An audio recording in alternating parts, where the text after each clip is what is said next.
Hey guys, my name is Adal Akil, and today we have a special guest here all the way from New Zealand. He lives in States but has come all the way to Canada, to Toronto, to talk to us. I'm very good. Thanks for having me. Really appreciate it. So tell me something about yourself. Well, as you said, I'm from New Zealand originally. I've been in this part of the world for just over 2 years now, 2.5 years in fact.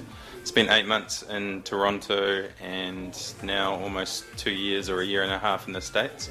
And yeah, involved in cricket, played cricket all my life. Have been working in cricket for about the last 6 or 7 years, coaching, junior development, all of that kind of stuff, and most recently working for CricketHQ, the cricket software company. CricketHQ, when did it come out, or just tell me about how it came out and who was involved in this app? Sure, well it started in 2010 with a man called Simon Baker. He's the CEO of the company, and he got together with a bunch of friends, or 2 friends in particular, who happened to be Brendan McCullum and Stephen Fleming. You may have heard of them. Oh yes, I'm a cricket. Yeah, so they're not bad players. So he got together with them and then got a team of developers around him, and they developed this cricket app, which is mainly for scoring, obviously, the app itself, and then the company's just grown from there. But in 2010 I was actually working for Auckland Cricket, one of the major associations in New Zealand, and Simon came along to one of our development conferences and he presented this app, and I was a high performance coach at the time, so I was looking for something that I could score my games with, and all of the apps that I'd downloaded, because there were a few around at that stage, were all a bit rubbishy, to be honest. And then CricketHQ, I was like, wow, this is brilliant, this is exactly what I'm looking for. They've got plans to develop it and add new features and all that kind of stuff, which again some of the other apps don't seem to do for whatever reason. So I fell in love with the product, and then when I happened to be coming over to this part of the world, I just approached Simon and said, do you want someone to do CricketHQ in North America? So can you access this app only in North America or other parts of the world? It's worldwide company. We've got just under 100 staff around the world. So head office is in Wellington, New Zealand. We've got another big office in India with about 20 staff there, I believe, possibly more, because we've got a number of our developers there as well. We've got an office in the UK. We've got staff in South Africa. We've got someone in Australia, and then me in the States. So how was the initial response? Like when this app came out, what did people think about it, and what about other competition that you had to face? Sure, well it started in New Zealand, so initially the uptake was really positive, but mostly just across New Zealand. And then next market that we transitioned into was the UK, and it's done really well there. Probably the challenge initially, particularly in the UK, was they already had a number of established systems, and they still do. They've got a big competition management system called Play Cricket, which the ECB basically use, and all of the major associations, the counties, etc., use that. But we're starting to get some really good traction there now, and the app itself, we actually have an arrangement with Play Cricket where it syncs with the Play Cricket competition management system. So even though we have our own competition management system, they can still use it with the system that they're using there. So that's helped the relationship. Correct. So this anyone can get this app. So it could be used for international games and local games. So we play Mississauga Dolphins here, so we can use the app too? Yeah, absolutely. So it's a free download for iOS devices, so iPhone, iPad, and also for Android devices. We're currently also developing a Windows Phone application, so that should be out April, May sometime, which is good. So then we'll be covering, and also BlackBerry is coming, I believe. So then we'll be covering all the main applications. Free download. Anyone can score any match. So you could have a beach cricket game, although probably not in this weather, maybe an ice cricket game, and you can type in all your names and just go ahead and put it live onto the internet for anyone around the world to follow. So you could have a game in this room if you want to. Tell your friends and New Zealand and Pakistan and wherever to follow it, and they could follow you live. So that's one of the really cool features of the app. But the other thing is this competition management system, which is not free like the app. That's the software for leagues and associations to actually manage their competitions and their tournaments and their teams, etc. online. And you can then sync the app, the scoring application, with those fixtures, and then that generates a whole bunch of other extra data, verified statistics, what else? Yeah, exactly. So you could keep your whole... I mean, this is the sort of thing I would have loved when I was a kid, because I've always been about stats. I think every cricketer is, right? We're nuts about stats. So as a player, if I had had a system where I could have charted, my entire career from a 5-year-old playing, down the park right through to the end of my club playing days, which was actually probably with OCA in Toronto. That was probably the last time I'm going to end up playing for a club. How old were you when you started playing cricket? I probably was 5 or 6. So back in New Zealand, obviously a big cricket playing nation. Cricket starts from a very young age, and they've got established club systems for juniors. So you just learn the basics, you play with a soft ball, modified games, really short in length, plastic equipment, all that kind of stuff. So I started playing at 5, played right through till I was at the end of high school, which was about 18, and I was just starting to kind of break into the rep sides and possibly would have gone on to have not a bad playing career, but I actually stopped and didn't play for 13 years, from about 18 till I was 31. Various reasons. I got involved in music and whatever, life just happened, and then I almost had a midlife crisis. I was like, oh, why haven't I love cricket, why have I not been involved in it for all this time? And my wife, who is a fantastic woman, actually encouraged me to get back into it. She was like, it's your passion, obviously. Exactly, I love it. Okay, were you a bowler or a batsman? Mostly a batsman, so I'd usually bat middle order, 4 or 5, and then I bowled what we like to refer to as dibbly-dobblies, kind of little just medium pace cutters. I was quite handy in probably the shorter formats as a bowler, but you'd never bowl me in a longer format game. So yeah, mainly batsman. Tell me how you heard about Mississauga Dolphins and how you got into contact with the... Yeah, of course. Well, when I was based here in Toronto, that's where I started for CricketHQ, just part-time. I knew nothing about the cricket scene here, basically. So I pretty much just jumped online and started looking social media, all that kind of stuff. And there were probably 3 or 4 clubs or organisations around Toronto that stood out straight away to me. And one of those 4 was Mississauga Dolphins. Lots of activity happening on Facebook.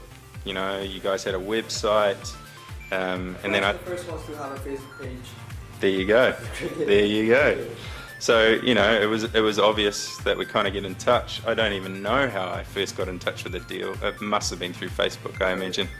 And then I see that even some of the guys that I played with at OCA here have ended up going and playing for some of the Mississauga Dolphins teams, and so I've kind of followed their stats on CricketHQ as well, which has been cool. So. Okay, and now tell me how we can contact you and how people can get in touch with you. Well, like I say, I'm pretty active on social media, so Facebook's a good place to start. So Jamie Paul Lloyd, or you could even get in touch with just the cricket.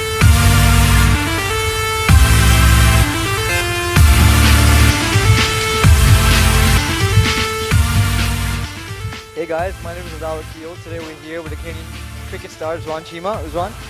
Good, how are you? I'm pretty good. So tell us about, we all know about the weather and stuff. Winter lasted for more than 7 months. So tell me how's your indoor practice been coming along? Yeah, it's definitely tough conditions here, but I mean, still you have to do, all your work, especially the preparation of the games and if we have tours outside. So with the Canadian team, obviously they go out in the winter, practice abroad. So I'm not really issue about the weather, I could say. But still, you have to do it in any circumstances. So tell me how you got into cricket. Someone inspired you, or this is what you always wanted to do as a child? that's what actually I always want to do it. You know, there's nothing, no question about it. But obviously, there's heroes comes, you know, play cricket before you, so you follow them, and you know, you want to be like them one day. And I work hard, and that's what I am. When did you make your debut in cricket? 2008 was actually official debut against West Indies, which the West Indies was in that tournament, and the first game was against Bermuda. I think I can say I started with a hard thing. Yeah. Your heart must have been pumping. Do you remember your first initial response to when you got selected for Canadian cricket? Definitely, you know, that's you wanted to do always, and my father always asked me, you know, don't do anything else except being in some place, you know, where you can play at the higher level. So was really excited that day, and was feeling was totally different. Obviously, it was totally different. Yeah. Okay, tell me about your favorite cricket teammate that you played with, that you have a good chemistry with, and you really get along. I think I really get along with all of them, but obviously all those guys who were in Canadian team was really good, and you know, they're good mates. So I really enjoyed playing with all. But yeah, Junaid Siddiqui, and obviously there are a few others which I really get along with. Tell me about, you played for BPL, right? Yep. Tell me how was your experience with BPL for the first time playing in another leagues? Yeah, that was the best experience I think I have so far, playing abroad, you know, the international league where all those international players are there, and you're sharing your dressing room with, you know, all the big names, and you get a lot of experience from there. Obviously, you get a lot of things from there. So it was really good experience. So tell me, what is your take on Canadian cricket, new talent, and all these guys who want to be cricket players? In this country, have a lot of talent. Let me tell you. You know, just we need a proper way to bring it up and give them a proper place to groom themselves. Definitely, there's no doubt about talent in this country, and you know, all you want to do is just, you know, use them properly. Yeah. Is there any piece of advice that you could give cricketers like me who want to be, you know, want to get some recognition in this? Yeah, definitely. You know, advice is only thing is, you know, you work hard. You do, you know, the main thing, you be honest with the cricket. You know, cricket is kind of game. You know, you have to be honest. It doesn't matter. Sometimes, you know, coach is not watching, somebody else is not watching. But if you're not honest with yourself, you won't do the proper hard work. So you have to make sure, you know, you do all your things which you're supposed to, and you will be successful for sure. For sure, that's some good advice. Tell me about your favorite domestic or international innings. I know one against West Indies, but is that your favorite too? I think was the good one was against Sri Lanka. I made 68 against them. That was the first T20 50 I made. And another good one was against England. I made 93, which was, I really enjoyed that one too. We almost beat them. I saw Netherlands beat them today, but we could have beat them that day too. So it was good feelings. Would you say that was the best day for you in cricket? I don't say it was a really best day because we lost the game, and I think it could have won. It'd be a different story. But I mean, still there's good innings, but I believe there will still a lot to come. So I might have another good ones coming up. Yeah. Okay, so where did you work? So since we're representing Mississauga Dolphins, what did you hear about Mississauga Dolphins? Have you known this for a while? I think I know a few guys from there, so I know them. I think I have seen them and played with them maybe in some place in TND or in some place. So I think they're, you know, doing good stuff for cricket. So you can definitely come practice. Give us yeah, sure. Why not? I will definitely come one day, and then, you know, anytime it's if anything to do with cricket, I'll always come and really enjoy it myself. So any message for Canadian cricket community and all your fans who are watching this right now on YouTube or other channels?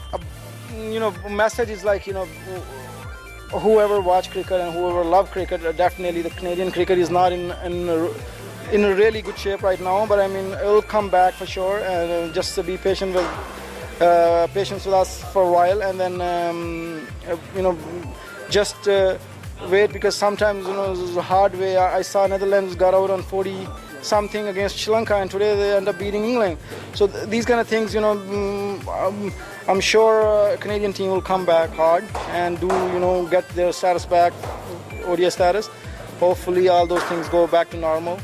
And wishing everyone good luck. Hopefully, whoever's Thank around. you for talking to us. It's been an honor. Rizwan, take care and good luck on your practice. Thank you.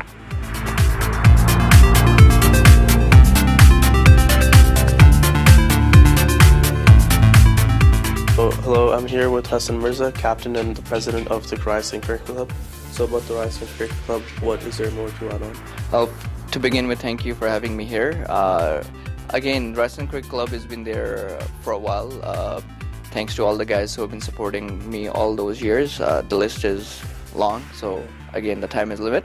So again, our main goal is to spread the word that we, as a college, as a university, we have a team out there, and we want to play to best of our abilities. American college cricket, I have seen over the last few years, the cricket competition has tremendously improved. So credit goes to the guys who are behind it. Lloyd Jota, Jamie Lloyd, they've been extremely helpful in developing cricket in America.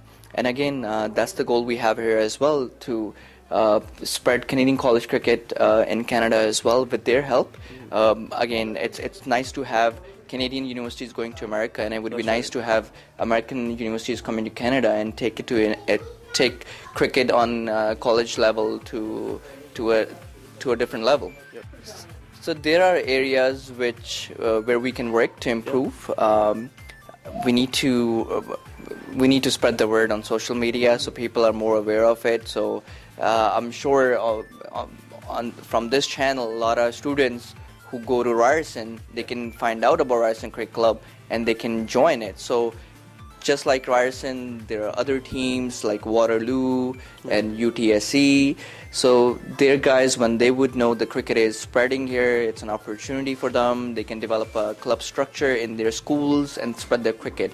And then from there, there are always opportunities to get to national level. Yeah.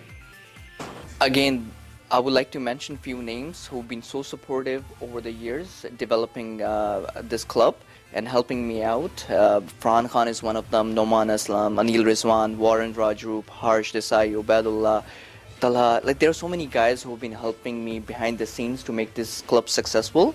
And again, one individual can't make a difference, but when you work as a unit, you can take it to next level. So thank you for all those guys, and I would also like to thank you for guys who've been performing so well. Guys like Saad bin Safar, Nikhil Datta, Harsh Desai, Rahat Mirza, Noman Aslam. These guys have been performing over the years.